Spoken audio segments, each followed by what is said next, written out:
Hindi mo ba hahalikan ng mahal mong tiyo? Suko ka na ba?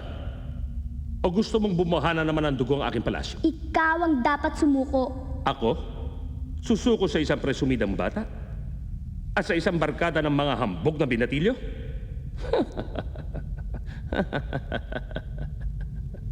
Sa palagay ko, hindi.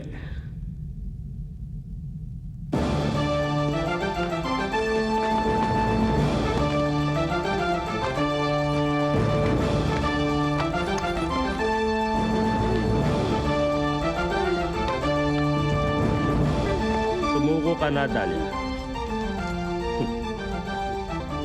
Ang kadena o kamatay?